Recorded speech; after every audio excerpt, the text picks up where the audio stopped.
በስድስተኛው መቶ ክፍለ ዘመን አክሱም በስልጣኔና በቅድስና ማማ ላይ በነበረችበት ወቅት ዓለምን የሚያስደንቅ አንድ ሰማያዊ ድምፅ ተሰማ። ይህ ድምፅ የሰው ጥበብ ውጤት አልነበረም። እርሱ ለኢትዮጵያ ቤተክርስቲያን ዜማን ብቻ ሳይሆን ሰማያዊውን የሥነ ጽሑፍና የቅኔ ጥበብን ያበረከተ ታላቅ አባት። ካልተሳካ የትምህርት ጅማሮና ከተስፋ መቁረጥ ተነስቶ በትዕግስትና በጸሎት እንዴት ወደ ሰማያዊቷ ኢየሩሳሌም እንደተነጠቀ የመላእክትንም ምስጋና ሰምቶ ለሰው ልጆች እንዳስተማረ የምናይበት ስለ ዜማው ንጉሥ፣ ስለ ኢትዮጵያዊው ባለቅኔ፣ ስለ ቅዱስ ያሬድ ገድል በጥልቀት በዚህ ቪዲዮ እንተርካለን። እስከ ቪዲዮ መጨረሻ ድረስ አብራችሁን ቆዩ።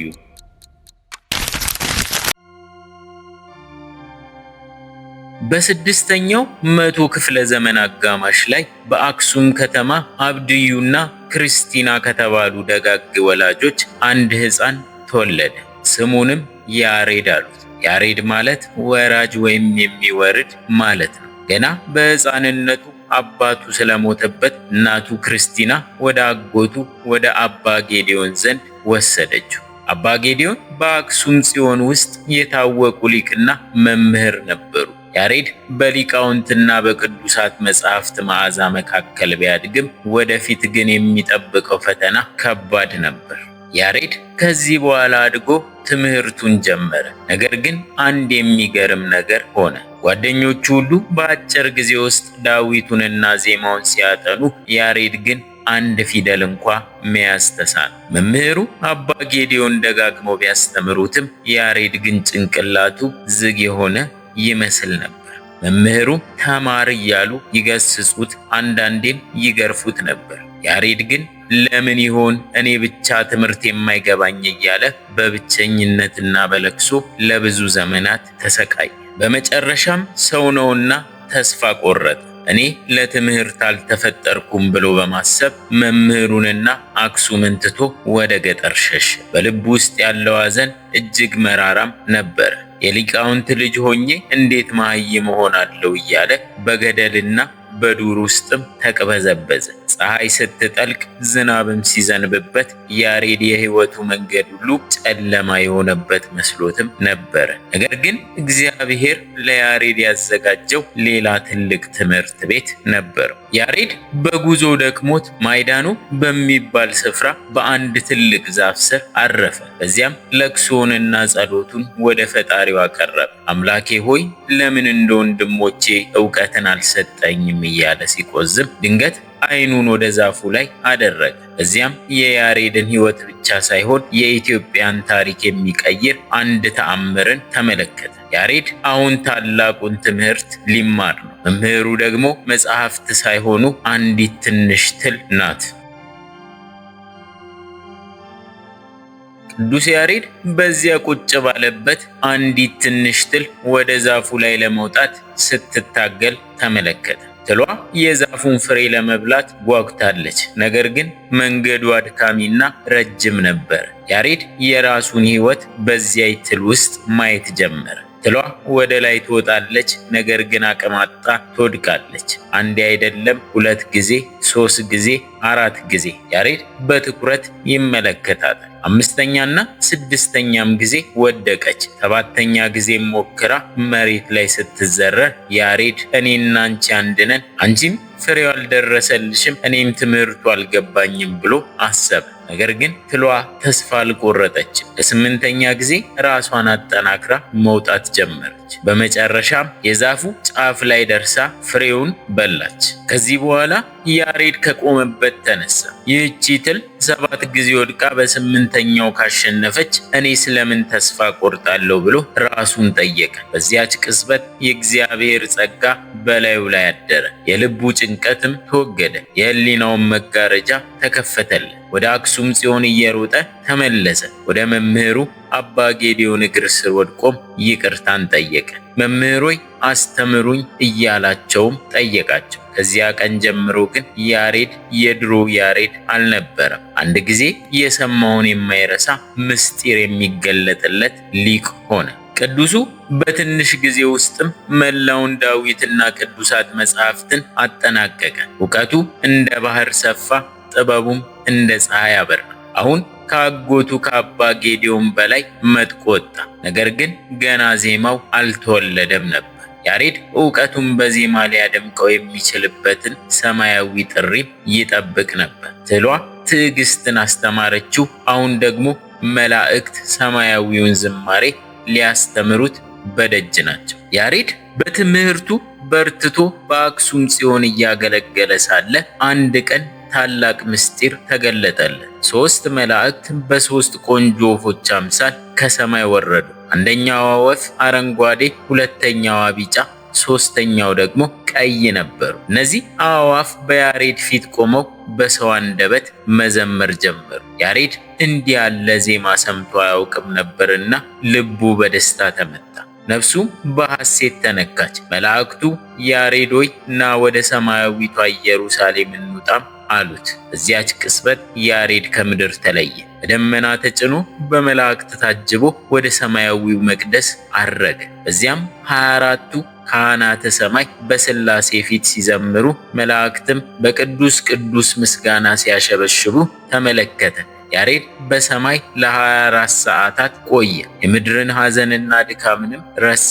ሰማያዊውን ዜማ ግን በልቡ አተመ። ከመላእክት የተማረው ዜማ የሰው ልጆች ጥበብ ሳይሆን የፈጣሪ ስጦታ ነበር። ይሄ ሰማያዊ ዜማ ለኢትዮጵያ ቤተ ክርስቲያን የተሰጠ ልዩ ጸጋም ሆነ። በሰማይ በነበረው ቆይታ ያሬድ 3 አይነት የዜማ ስልቶችንም ተማረ። ግዕዝን ከአብ፣ እዝልን ከወልድ፣ አራራይን ደግሞ ከመንፈስ ቅዱስ አገኘ። እነዚህ ስልቶች እንዲሁ ድምጾች አይደሉም፣ የሥላሴ አንድነትና ሦስትነት መገለጫዎችም ጭምር ናቸው። ግዕዝ ለጥንካሬ፣ እዝል ለክብር፣ አራራይ ደግሞ ለደስታ እንዲሆኑ ሆነው ተቀመጡ። ያሬድ ሰማያዊውን ድጓ በልቡ ጽፎ የመላእክትን ምስጋና በቃሉ ይዞ ወደ ምድር ሊመለስም ተዘጋጀ። ከሰማያዊት ኢየሩሳሌም ተመልሶ አክሱም እንደደረሰ ቀጥታ ያመራው ወደ ቅድስት ድንግል ማርያም ቤተክርስቲያን ወደ አክሱም ጽዮን ነበር። በዚያም በቤተ መቅደሱ ደጃፍ በደቡብ በኩል ሙዳየ ምጽዋት በሚባለው ስፍራ ቆመ። ንጉሡ አጼ ገብረ መስቀል፣ ንግሥቲቱና መላው የአክሱም ሕዝብ በቤተ መቅደሱ ነበሩ። ያሬድ አንገቱን ቀና አደረገ።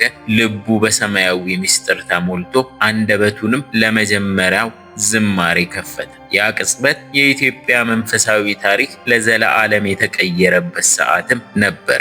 ያሬድ እንዲህ ብሎም ጀመረ። ሃሌሉያ ለአብ፣ ሃሌሉያ ለወልድ፣ ሃሌሉያ ለመንፈስ ቅዱስ። ይሄ ድምፅ ተራ ዜማ አልነበረም። እንደ ነጎድጓድ የሚያስተጋባ፣ እንደ ማር የሚጥም፣ እንደ መላእክትም የሚመስጥ እንጂ። ያሬድ ቀዳሚያ ለጽዮን ሰማያዊት ወይም ለሰማያዊቷ ጽዮን መጀመሪያዋ ነው እያለ ሲቀኝ የአክሱም አየር በምስጋና ተሞላ። ንጉሡና ሕዝቡ የሚሰሙትን ማመን ተሳናቸው። ይሄ ሰው ነው ወይስ መልአክ እያሉም በግርምት ተዋጡ። ያሬድ በዜማው ዓለምን ከሰማይ ጋር አገናኛት። ንጉሡ አጼ ገብረ መስቀል በያሬድ ዜማ ተመስጠው ከዙፋናቸውም ወረዱ። ዜማው ልብን የሚሰነጥቅ ነፍስን የሚያረሰርስ ነበር። እስከዚያ ቀን ድረስ ኢትዮጵያ ውስጥ እንዲህ ያለ የተደራጀና ሰማያዊ ለዛ ያለው ዜማም አልነበረም። ያሬድ ቆሞ ሲዘምር ፊቱ እንደ ፀሐይ ያበራም ነበር። ሕዝቡ ሁሉ በዝምታ ተውጦ ዓይኑን በያሬድ ላይ ተከለ። ያሬድ ከመላእክት የተማረውን ማህሌት ለመጀመሪያ ጊዜ ለሰው ልጆች አበረከተ። አክሱም አዲስ ሰማያዊ ልብስ የለበሰችም መሰለች። ቅዱሱ በዚያ ዕለት የዜማን መሰረት ጣለ። ሃሌሉያ የሚለው ቃል የዝማሬው ሁሉ መጀመሪያ ሆነ። ጻድቁ ዝም ብሎ አልዘመረም። ይልቁንም ለኢትዮጵያ ቤተ ክርስቲያን የዘላለም ሀብት የሚሆን ሥርዓተ ማህሌትንም አጸና።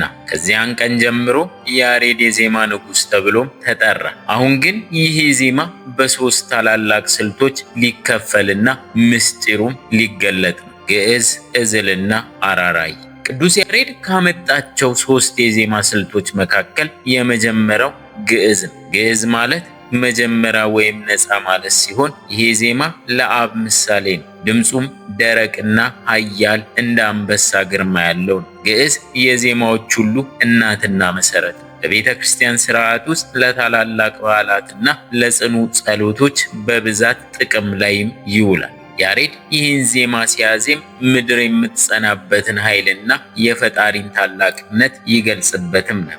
ሁለተኛው የዜማ ስልት እዝል ይባላል። እዝል ማለት የተከተለ ወይም የተጨመረ ማለት ነው። ይህ ዜማ ለወልድ ለኢየሱስ ክርስቶስ ምሳሌ ሲሆን ድምፁም የከበደ ረጅምና ልብን የሚነካ ነው። እዝል የጌታችንን ሕማማት ፍቅሩንና ክብሩን ለመግለጥ የታዘዘ ዜማ ነው። ተራራን የሚያቀልጥ ነፍስን በንስሐ የምታስለቅስ በሚመስጥ ለዛም የተሞላ ነው። ያሬድ በእዝል ዜማ ሲቀኝ ሰማያዊ ፍቅር ወደ ምድር የፈሰሰ ይመስልም ነበር።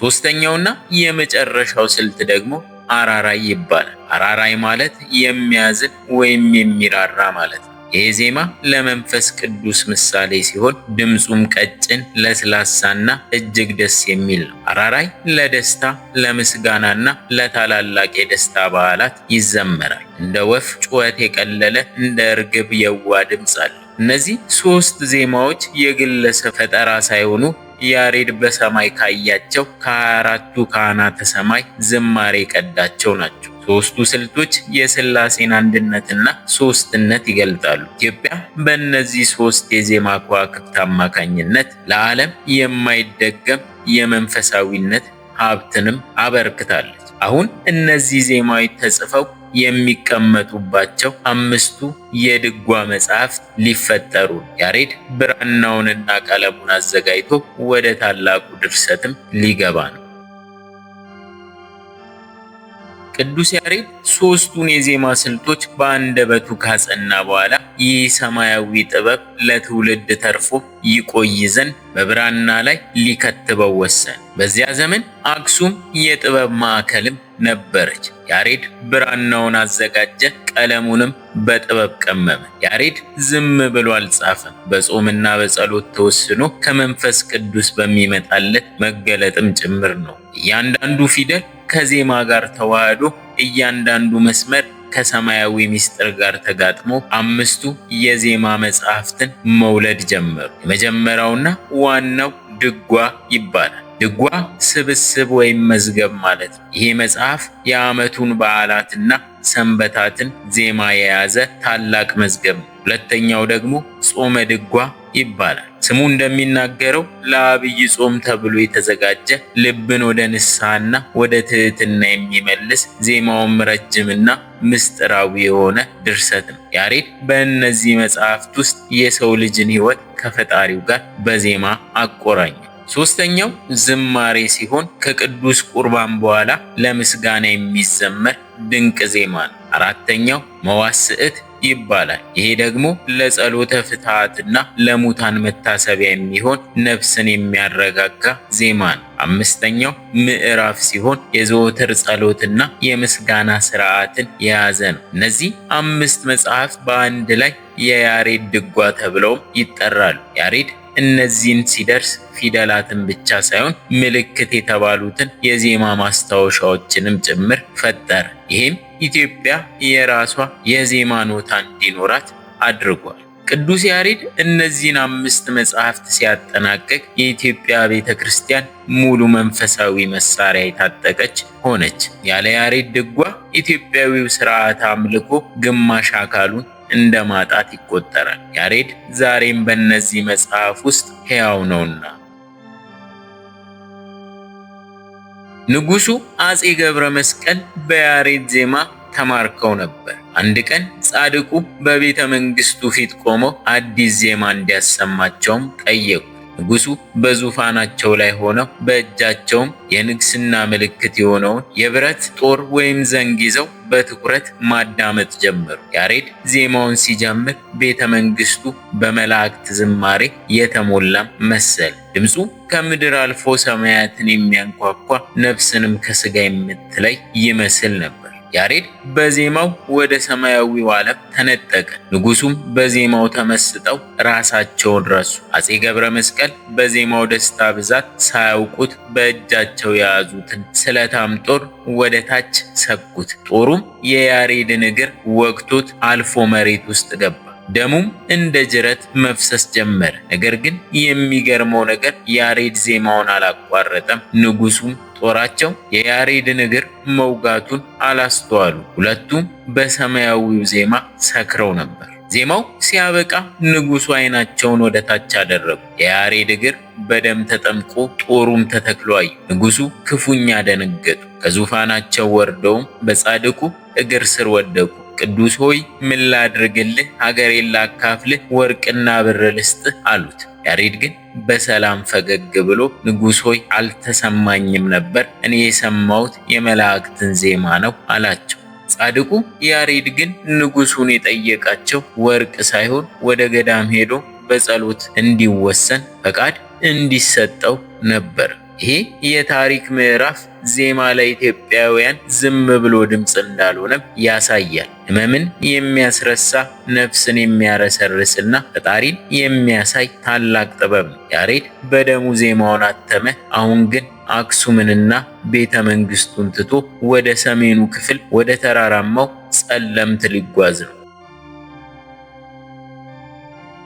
ቅዱስ ያሬድ ዜማውን ከመላእክት ቢቀዳውም ያ ዜማ በምድር ላይ በሰው እጅ በሚሰሩ መሳሪያዎች እንዲታጀብ ሰማያዊ ጥበብ ተሰጠው። ያሬድ ጸናጽልንና ከበሮን ወደ ቤተ መቅደስ አስገብቶ የምስጋናው አካል አደረጋቸው። ጸናጽሉ የቅዱሳን መላእክት ያሸበሸቡትን፣ ከበሮ ደግሞ የጌታችን ሞትና ትንሣኤን የሚያስታውስ ምስጢርም ሆነ። መሳሪያዎቹ ዝም ብለው የሚመቱ ሳይሆን ከዜማው ስልት ግዕዝ፣ እዝልና አራራይ ጋር ተስማምተው ነፍስን የሚያረሰርሱ የጥበብ ውጤቶችም ሆኑ። ያሬድ በገናንና መሰንቆን ለኢትዮጵያ ዜማ ልዩ መልክ ሰጣቸው። በገናው የንጉሥ ዳዊትን በገና እያስታወሰ በእርጋታና በጥልቀት ፈጣሪን የሚማጸንበት ሆነ። መሰንቆ ደግሞ የልብን ሐዘንና ደስታ በዜማው ስልት ውስጥ እየከረከረ ሰብአዊነትን ከመንፈሳዊነት ጋር አዋሃደ። ያሬድ እነዚህን መሳሪያዎች ሲጠቀም ዜማው በጆሮ ብቻ ሳይሆን በሰውነቱ ውስጥ መንፈሳዊ ንዝረትን እንዲፈጥርም አደረገ። ኢትዮጵያዊው የዜማ ሳይንስ በቅዱስ ያሬድ እጅም ተቀረጸ። የያሬድ ጥበብ በዜማ ብቻም አላበቃም። እርሱ የኢትዮጵያ የቅኔ አባትም ጭምር ነበር። አንቀጸ ብርሃን የተሰኘው ድንቅ ድርሰቱ ስለ ድንግል ማርያም የሚናገርና በሥነ ጽሑፍ ጥበቡ ዓለምን የሚያስደንቅ ነው። ቃላትን እንደ ዕንቁ እየመረጠ ምስጢርን እንደ ማር እያጣፈጠ የደረሳቸው ቅኔዎች ዛሬም ድረስ ለሊቃውንት ትልቅ የምርምር ምንጭ ናቸው። ያሬድ ሰብአዊ ስሜትን በመለኮታዊ ፍቅር ውስጥ አሟልቶ የሰው ልጅ በቃላትና በዜማ እንዴት ወደ ፈጣሪው መቅረብ እንደሚችልም አሳየ። ያሬድ ለኢትዮጵያ የሰጣት ጥበብ ከሃይማኖት አልፎ የሀገር መታወቂያም ሆነ። ዛሬ የምናያቸው የባህል አልባሳት፣ የዝማሬ ስርዓቶችና የጥበብ ውጤቶች ሁሉ መነሻቸው ራሱ ቅዱስ ያሬድ። እርሱ ለኢትዮጵያ ስልጣኔ የሰጠው የብርሃን ፋኖስ ነው። ቅዱስ ያሬድ በአክሱም ምድር ሰማያዊውን ዜማ አጽንቷል። ለሀገሪቱም የጥበብ ፋኖስ ሆኗል። ነገር ግን ነፍሱ ከሰው ዓይን ርቃ ከተራራዎቹ ግርማ ጋር ተዋህዳ ፈጣሪዋን ብቻ የምታመሰግንበትን ጊዜ ናፈቀች። ንጉሡ አፄ ገብረ መስቀልና ሕዝቡ በለቅሶ ሊያስቀሩት ቢሞክሩም ያሬድ ግን ጊዜው ደርሷል በማለት ተሰናበታቸው። ጻድቁ አክሱምንም ትቶ ሲወጣ የዜማው በረከት ግን በየመቅደሱ ቀርቷል። ወደ ታላቁ የሰሜን ተራሮች ፊቱን አዞረ። ያሬድ የደረሰው ጸለምት በሚባለው እጅግ አስፈሪና ተራራማ ስፍራ ነበር። በዚያም በዋሻዎች ውስጥ እየኖረ ቅጠል እየበላና ውሃ እየጠጣ በጾምና በጸሎት ተወሰነ። ዓለምን የናቀች ነፍስ በዚያ ቅዝቃዜና ጭጋግ ውስጥ ከመላእክት ጋር ማህሌት መቆሟን ቀጠለች። ያሬድ በዚያ በረሃ ውስጥ ብቻውን አልነበረም። የሰማይ አዕዋፍና የምድር አራዊት ሳይቀሩ በዜማው ተመስጠው በዙሪያው ይሰበሰቡም ነበር። ጸለምት የያሬድ ሰማያዊ ምስጢር መክፈቻም ሆነች። ያሬድ በብሕትውና ውስጥ ቢሆንም ከኋላው የተከተሉትን ደቀ መዛሙርት ግን አልረሳቸውም። የመጨረሻውንና የዜማ ሥርዓትንና የድጓ ምስጢርን አስተማራቸው። ልጆቼ ሆይ ይሄ ዜማ ሰማያዊ ነው፣ አደራችሁን ጠብቁት እያለም በረከቱን አፈሰሰላቸው። ተማሪዎቹ የያሬድን ድምፅ በልባቸው ድርሰቱን ደግሞ በብራናቸው ይዘው ወደ መላው ኢትዮጵያም ተበተኑ። ያሬድ ዜማው በሰው እጅ ሳይሆን በፈጣሪ ቸርነት ለዘላለም እንደሚኖርም አረጋገጠ። ጉዞ አላበቃም። ያሬድ አሁን ከሰው ዓይን ሙሉ በሙሉ ሊሰወር ነው። ጸለምት የያሬድ መጨረሻ ሳይሆን ወደ ሰማያዊ ዘላለማዊ መሸጋገሪያ ናት። ከዚህ ሁሉ አገልግሎትና ስጦታ በኋላ ግንቦት 11 ቀን በጸለምት ተራሮች ላይ ፀሐይ ስትጠልቅ የዜማው ንጉሥ ቅዱስ ያሬድ የምድራዊ ተጋድሎ ፍጻሜ ላይ ደረሰ። ጻድቁ በዚያች ጠባብ ዋሻ ውስጥ በጸሎት ተመስጦ ሳለ ከመላእክት ጋር የጀመረው ዝማሬ ወደ ፍጹም አንድነት ሊሸጋገር ተቃረበ። ያሬድ ለኢትዮጵያ የሰጣት ዜማና ድጓ በምድር ላይ ቢቀሩም ነፍሱ ግን ወደ ሰማያዊው መቅደስ ልትገባ ተዘጋጀች። በዚያች ሰዓት ዋሻው በታላቅ መዓዛ ተሞላ።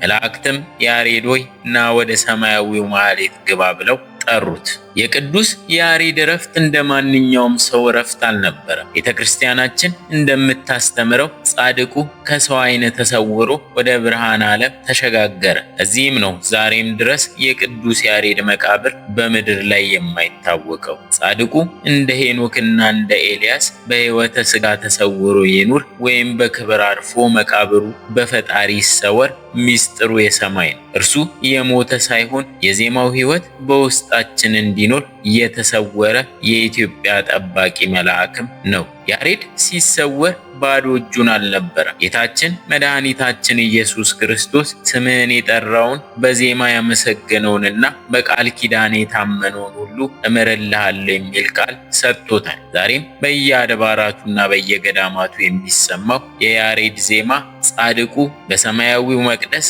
ስለ ሀገሩና ስለ ሕዝቡ እንደሚጸልይ ምስክር ነው። ያሬድ በአካል ቢሰወርም ድምፁ ግን ከኢትዮጵያ ሰማይ ስር ፈጽሞ አይጠፋም። ከአክሱም ሐውልቶች ስር ተነስተን እስከ ሰሜን ተራሮች ጫፍ ድረስ በቅዱስ ያሬድ የጽድቅ መንገድ ተጉዘናል። ከመላእክት ጋር በሰማያዊ ዜማ የቆመውን ታላቅ ሊቅ ገድል ተመልክተናል። ይህ ታሪክ ለኢትዮጵያ ኦርቶዶክስ ቤተ ክርስቲያን ብቻ ሳይሆን ለመላው ዓለም የሥነ ጥበብና የመንፈሳዊነት ታላቅ ሀብት ነው። ያሬድ በአካል ቢሰወርም ድምፁ ግን ዛሬም በየመቅደሱ አለ። ካህናቱ ጸናጽሉን ሲያወራርዱ፣ ከበሮ ሲመታና ሃሌሉያ ተብሎ ሲጀመር ያሬድ በመካከላችን ይቆማል። ያሬድ ማለት የኢትዮጵያ ማንነት፣ የኢትዮጵያ ስልጣኔና የኢትዮጵያ የሰላም ዝማሬ ነው። እኛም የያሬድ ልጆች እንደመሆናችን ይህንን ሰማያዊ አደራ የመጠበቅና ለትውልድ የማስተላለፍ